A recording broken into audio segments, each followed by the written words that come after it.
മൂത്രം ഒഴിക്കാൻ എണീറ്റതായിരിക്കും. എണീറ്റപ്പോൾ കുയിലുകളുടെ സംഗീതം ഞാൻ കേട്ടു. ഇതൊക്കെ ഏത് കുയില് ടീച്ചറെ? ഞാൻ ഇതൊന്നും കേക്കല്ല.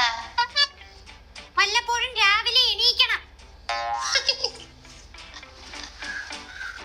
കുളിച്ചൊരുങ്ങി ആഹാരമൊക്കെ കഴിച്ച് ഉപ്പാക്കൊരു ഉമ്മയും കൊടുത്ത് ഞാൻ സ്കൂളിലേക്ക് പോയി. എന്താ വന്നിട്ട് നിനക്ക് ചന്തിയിലാന്ന് ഉമ്മ തന്ന ചൂരൽ വെച്ച്. സ്കൂളിൽ വന്നപ്പോൾ സുന്ദരിയായ ബീന ടീച്ചർ എന്നെ പഠിപ്പിച്ചു. ടീച്ചറെ പാത്തുന്നത് കണ്ണാടി വാങ്ങിച്ചു കൊടുക്കണം. കണ്ണിന് എന്തോ ഒരു തകരാറുണ്ട്. ഉച്ചയ്ക്ക് ആഹാരം കഴിക്കാൻ എടുത്തപ്പോൾ പക്കൾ തട്ടിപ്പറിച്ചെടുത്തോണ്ട് പോയി. പൊരുത്തമീനുള്ളതുകൊണ്ട് എന്തോന്ന് പോയതാണ് ടീച്ചറെ. ഇതൊക്കെ എഴുതി വിത്തേക്കുന്നവള്. വൈകുന്നേരമായപ്പോൾ ദേശീയ ഗാനം പാടി ഞാൻ വീട്ടിൽ വന്നു. ആഹാരം കഴിച്ചു, ഹോംവർക്ക് എഴുതി കിടന്നുറങ്ങി. Very good Pathu. Thank you teacher. Very good കാണുള്ളതൊന്നും അതിനകത്തില്ല. നിന്റെ ബുക്കും എടുത്താണ്, നീ എഴുതിയതൊന്ന് നോക്കട്ടെ. ടീച്ചർ എനിക്ക് വെരി വെരി ഗുഡ് തരും. ഞാൻ രാവിലെ എണീറ്റു, സ്കൂളിൽ പോയി തിരിച്ചു വന്നു, ആഹാരം കഴിച്ചു, കിടന്നുറങ്ങി. ഇതെന്തരടാ? എന്തിനാ ടീച്ചറെ എവിടെ ഇത്ര വെളുത്ത് വാരി എഴുതുന്നത്? ഇത്ര എഴുതിയാ പോരെ? എന്റെ പക്രു, ഡയറി എഴുതുമ്പോ നീ ആ ദിവസം കണ്ട കാര്യങ്ങളെല്ലാം എഴുതണം. ഞാൻ ഒന്നും കണ്ടില്ല ടീച്ചറെ. അതെന്ത്? കണ്ണു പൊത്തിയാണ് നടന്ന. നീ ഇന്നലെ ഇതുപോലെയല്ലേ എഴുതിക്കൊണ്ട് വന്ന? ഞാൻ രാവിലെ എണീറ്റു, പല്ല് തേച്ചില്ല, സ്കൂളിൽ പോയി തിരിച്ചു വന്നു. പക്രു കള്ളം പറയില്ല ടീച്ചറെ. മിനിങ്ങാൻ ഞാൻ പല്ല് തേച്ചില്ല. നാളെയും മറ്റന്നാളും അവധിയാണ്. തിങ്കളാഴ്ച നീ വരുമ്പം നിന്റെ ഡയറിയിൽ ഈ 2 ദിവസം നടന്ന കാര്യങ്ങൾ എഴുതിക്കൊണ്ട് വന്നില്ലെങ്കിലാണ്.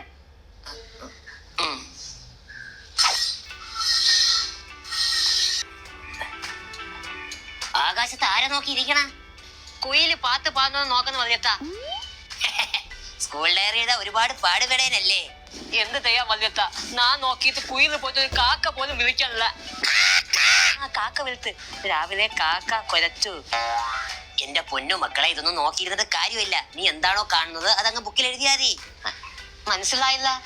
അതായത് ഞാൻ ഇപ്പൊ വാഴയ്ക്ക് തളെടുക്കാൻ പോവുകയാണ്. നീ ഇവിടെ എന്റെ കൂട്ടിന് വന്ന്. അപ്പോൾ ഡയറിൽ എന്താ എഴുതണം? വല്യച്ഛൻ വാഴയ്ക്ക് തളെടുക്കാൻ പോയി, കൂട്ടിന് ഞാനും ചെന്നു. എങ്കിൽ വല്യത്തവ നമുക്ക് വാഴയ്ക്ക് തടയതാ. ഞാൻ ഉദാഹരണം പറഞ്ഞതേ ഉള്ളൂ. ശരീരം നിങ്ങളുടെ പരിപാടിയൊന്നും വയ്യ. മക്കളൊരു കാര്യം ചെയ്യും. വല്യമ്മയെ മഹേഷ് മാമനും ജിത്തു അമ്മനെ അകത്ത് എന്താണ് ചെയ്തെന്ന് നോക്കിയിട്ടേ അതിങ്ങ് ഡയറി എഴുത്.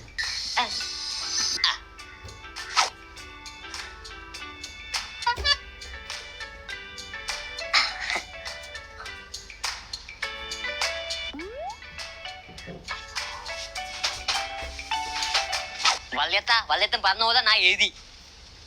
ഇത്ര പെട്ടെന്ന് എഴുതിയ? രാവിലെ കാക്ക കുരച്ചു. വല്യമ്മയും മഹേഷ് മാമനും ജിത്തു മാമനും വെട്ടിയിട്ട വാഴത്തണ്ട് കണക്ക് കിടന്നുറങ്ങുന്നു. എങ്ങനെയുണ്ട്? കൊള്ളാം മോനെ. നീ ഒരു കാര്യം ചെയ്യേ, അകത്ത് നോക്കി എഴുതാൻ നിൽക്കണ്ട. പുറത്തു പോയി നല്ല കാഴ്ചകളൊക്കെ കണ്ടേ ആൾക്കാരെയൊക്കെ കണ്ട് അവരെയൊക്കെ പറ്റി എഴുതും കേട്ടാ. പുറത്തിറങ്ങി ആർക്കെങ്കിലും തോത്ത് എഴുതാന്നപ്പോ ഒരു മനസ്സെക്കൊന്നു പോലും ഇല്ല. അതാ അവിടെ നിക്കുന്ന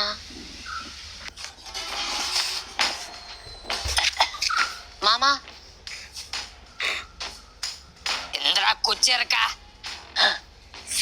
തേളറി മാമൻ. നാട്ടിലെ മുതുക്ക് ഗുന്ത തേളറി മാമനെ ഞാൻ കണ്ടു. എന്തിനടാ ബുക്കിൽ എഴുതിയ? സ്കൂൾ ഡയറി മാമ. ദിവസം നടക്കുന്ന കാര്യങ്ങളെ ടീച്ചർ എന്താ തെരിക്കൊണ്ട് വരാൻ പറഞ്ഞായിരുന്നു. ഗുണ്ടാനെ തെറ്റാതെ തന്നെയല്ലേ എഴുതിയത്? അതെന്നാ? അല്ലെങ്കിൽ നാട്ടിൽ ഇറങ്ങി നടക്കാൻ പറ്റൂല. മാമ എനിക്കൊരു ഉപകാരം ചെയ്യോ? എന്തോന്ന്? സ്കൂൾ ഡയറി എഴുതാനേ എന്തെങ്കിലുമൊക്കെ വേണം. അപ്പൊ ഒന്ന് സഹായിക്കോ എന്നാ? അതിനൊന്നും എനിക്ക് സമയമില്ല, വേറെ പണിയുണ്ട്. എന്തൊരു പണി? അതൊന്നും കൊച്ചു പിള്ളേർ അറിയേണ്ട ആവശ്യമില്ല. മാമ എന്നെ സഹായിച്ചാലേ ഞാൻ ചോക്കോബാർ വാങ്ങിച്ചു തരാം.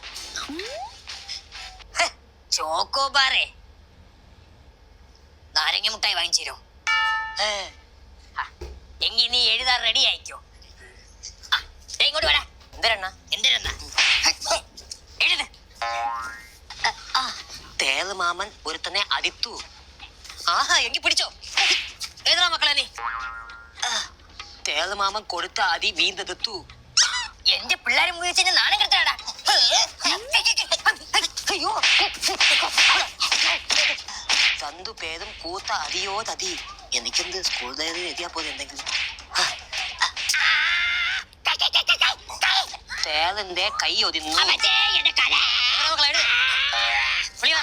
തേളിന്റെ കാതൊതിന്നു. അവസാനം തേള് മാമനെ ആംബുലൻസിൽ കൊണ്ടുപോയി. മക്കളെ എല്ലാം എഴുതിയെടുത്തല്ല, പറഞ്ഞ മിഠായി മാറ്റി വെച്ചേക്കണേ. ഓ താങ്ക് യു തേള് മാമ. സുബ്രുവിന് പനിയായിരുന്നു. അവനെ കാണാൻ ഞാൻ അവന്റെ വീട്ടിൽ പോയി. അവന് വാങ്ങിച്ചു വെച്ചുന്ന ഓറഞ്ച് മുഴുവൻ ഞാൻ എടുത്ത് കഴിച്ചു. സുബ്രു സന്തോഷവാനായി. ഇനി എന്താ എഴുതും?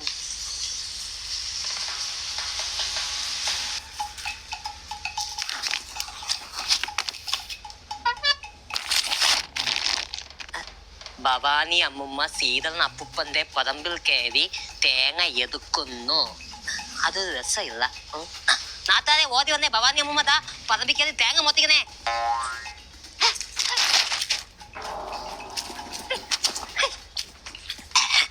ഭവാനി അമ്മുമ്മ തേങ്ങ എടുക്കുന്ന കാര്യം നാട്ടുകാരെ അറിയിച്ച് പക്രു മാതൃകയായി.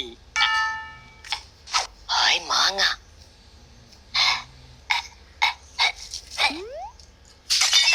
ആരാ എന്റെ വീട്ടിലെ ചെല്ലിലെ കല്ലെറിഞ്ഞ് പൊട്ടിച്ച?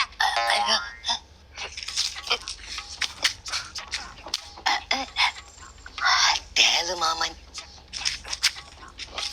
തേള് മാമ, ഈ കള്ളൊന്ന് പിടിക്കോ?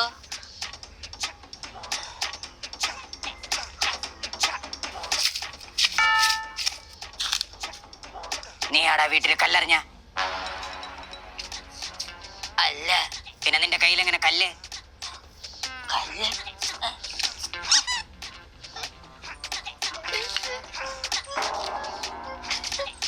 ഞാൻ മാവിൽ കല്ലെറിഞ്ഞു. പക്ഷേ ചില്ലാണ് പൊട്ടിയത്. തേളനി മാമൻ സന്തോഷവാനായി. മഴയില്ലാത്തത് കൊണ്ട് കുളത്തിലൊന്നും വെള്ളമില്ല. വെള്ളമില്ലാത്തത് കൊണ്ട് മീനുകളില്ല. മീനുകൾ ഇല്ലാത്തത് കൊണ്ട് തൂണ്ടയിടാൻ ആരുമില്ല.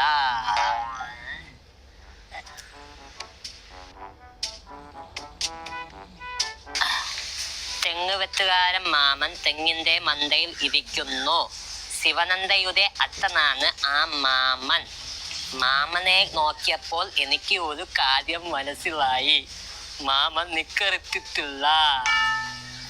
മാമ തെങ്ങിന് പാമ്പ്. ശിവനന്ദ നാളെ സ്കൂളിൽ വരില്ല. മാമൻ തെങ്ങിൽ നിന്ന് വീണു കാലൊതിന്നു. നേരം രാത്രിയായി. ഞാൻ തിരികെ വീട്ടിൽ വന്നു.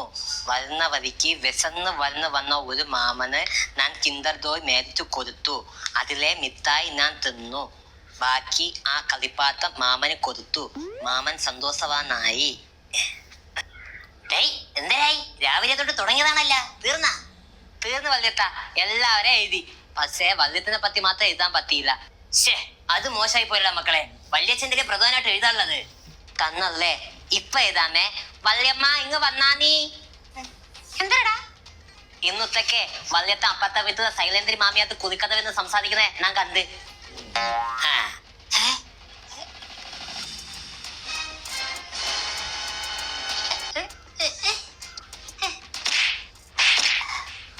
വല്യമ്മ കഥക്കളിപ്പിലാണ്.